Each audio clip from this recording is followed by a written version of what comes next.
न्यायाधीश एवं माननीय न्यायाधीश गणों के साथ शुक्रवार को इलाहाबाद मेडिकल एसोसिएशन ऑडिटोरियम में डॉक्टर राजेंद्र प्रसाद राष्ट्रीय विधि विश्वविद्यालय का उद्घाटन किया। सभी विश्वविद्यालयों में शिक्षा की गुणवत्ता समान रहे। माननीय मुख्य न्यायाधीश उच्चतम न्यायालय ने माननीय मुख्यमंत्री उत्तर प्रदेश एवं माननीय न्यायाधीश गणों के साथ शुक्रवार को इलाहाबाद मेडिकल एसोसिएशन ऑडिटोरियम में डॉक्टर राजेंद्र प्रसाद राष्ट्रीय विधि विश्वविद्यालय का उद्घाटन किया। सभी विश्वविद्यालयों में शिक्षा की गुणवत्ता समान रहे।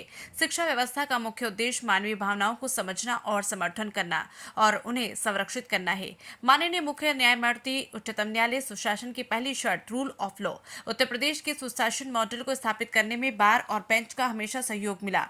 माननीय मुख्य न्यायाधीश उच्चतम न्यायालय श्री D.Y. चंद्रचूड़ ने माननीय मुख्यमंत्री उत्तर प्रदेश श्री योगी आदित्यनाथ जी एवं माननीय न्यायाधीश गणों के साथ शुक्रवार को इलाहाबाद मेडिकल एसोसिएशन ऑडिटोरियम में डॉक्टर राजेंद्र प्रसाद राष्ट्रीय विधि विश्वविद्यालय का उद्घाटन किया। कार्यक्रम का शुभारंभ माननीय मुख्य न्यायाधीश उच्चतम न्यायालय श्री D.Y. चंद्रचूड़ एवं माननीय मुख्यमंत्री उत्तर प्रदेश श्री योगी आदित्यनाथ जी ने अन्य माननीय न्यायमूर्ति गणों के साथ द्वीप प्रज्वलित कर कार्यक्रम का शुभारंभ किया तथा डॉक्टर राजेंद्र प्रसाद की प्रतिमा का अनावरण व माल्यार्पण कर तथा पुस्तक का विमोचन किया। इस अवसर पर माननीय मुख्य न्यायाधीश डॉक्टर D.Y. चंद्रचूड़ ने इस कार्यक्रम में आमंत्रित करने के लिए सभी को धन्यवाद दिया।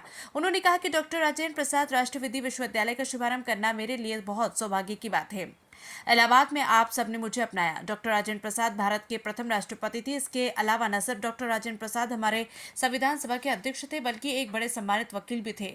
उन्होंने कहा कि एक वकील के रूप में प्रयागराज से उनके बेहद नजदीकी संबंध रहे। कलकत्ता विश्वविद्यालय से कानून की पढ़ाई करने के बाद उन्होंने कानून क्षेत्र में PhD इलाहाबाद विश्वविद्यालय से की। भारत के संविधान बनने की प्रक्रिया में अपना मार्गदर्शन व योगदान देकर डॉक्टर राजेंद्र प्रसाद ने स्वतंत्र एवं आधुनिक भारत की नींव रखी। संविधान सभा में डॉक्टर राजेंद्र प्रसाद ने सभी सदस्यों को अपनी बात रखने का मौका दिया, जिससे भारत की संसदीय परंपरा की शुरुआत हुई। संविधान सभा के सभी सदस्य डॉक्टर प्रसाद को सम्मान की दृष्टि से देखते थे। यही कारण था कि जब भारत का प्रथम राष्ट्रपति चुनने का मौका आया तब डॉक्टर राजेंद्र प्रसाद को ही इस पद के लिए सबसे योग्य माना गया। इस विश्वविद्यालय का नाम डॉक्टर राजेंद्र प्रसाद से जोड़कर हमने न सिर्फ डॉक्टर राजेंद्र प्रसाद की विरासत को सम्मान दिया, इसके साथ ही आने वाली पीढ़ियों को डॉक्टर राजेंद्र प्रसाद के विचार से प्रेरित करने का काम किया। इस मौके पर उन्होंने कहा कि मैं विश्वविद्यालय की स्थापना से जुड़े सभी लोगों को बधाई देता हूँ, खासतौर पर उत्तर प्रदेश शासन मुख्यमंत्री जी, उच्च न्यायालय के मुख्य न्यायाधीश और सारे न्यायाधीशों को बधाई देता हूँ। माननीय मुख्य न्यायाधीश ने कहा कि एक सुखद संयोग है कि मैंने भी इलाहाबाद उच्च न्यायालय के मुख्य न्यायाधीश के तौर पर लगभग 3.25 वर्ष यहां बिताए। अपने कार्यकाल के दौरान मैंने न सिर्फ उच्च न्यायालय के सम्मानित न्यायाधीशों के साथ कई अहम मुद्दों पर काम किया बल्कि प्रयागराज के गौरवशाली इतिहास के विषय में भी जाना। मैं इस उच्च न्यायालय में अपने कार्य के दौरान प्रयागराज ही नहीं बल्कि प्रदेश की सांस्कृतिक विरासत को जाना। मेरा मानना है कि उत्तर प्रदेश भारत का दिल है। अपने अनुभव को साझा करते हुए माननीय मुख्य न्यायाधीश ने कहा कि मुझे अपने कार्यकाल के दौरान कई जनपदों में जाने का मौका मिला और मैंने जिला न्यायपालिकाओं से जुड़ी समस्याओं को समझने का प्रयास किया। इलाहाबाद सदियों से ज्ञान व विचार विनिमय का केंद्र रहा। उन्होंने कहा कि इससे पूर्व ऑक्सफोर्ड कहा जाता।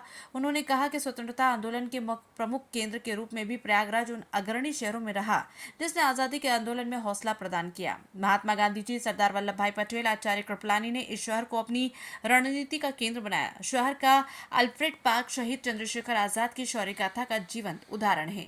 साहित्य, कला, तहजीब, संस्कृति एवं कानूनी परंपरा को समेटे इस शहर में डॉक्टर राजेंद्र प्रसाद राष्ट्रीय विश्वविद्यालय की स्थापना से न सिर्फ शिक्षा क्षेत्र में बढ़ोतरी होगी बल्कि शहर को भी एक नया आयाम मिलेगा। खबरें जो आपको सीधे जोड़ती हैं हमसे, जिनका आपकी जिंदगी पर होता है सीधा असर, खबरों की वही तस्वीर,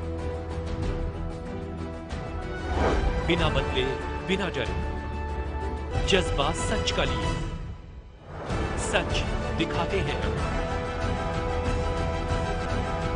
चाणक्य न्यूज इंडिया, हम हैं हिंदुस्तानी।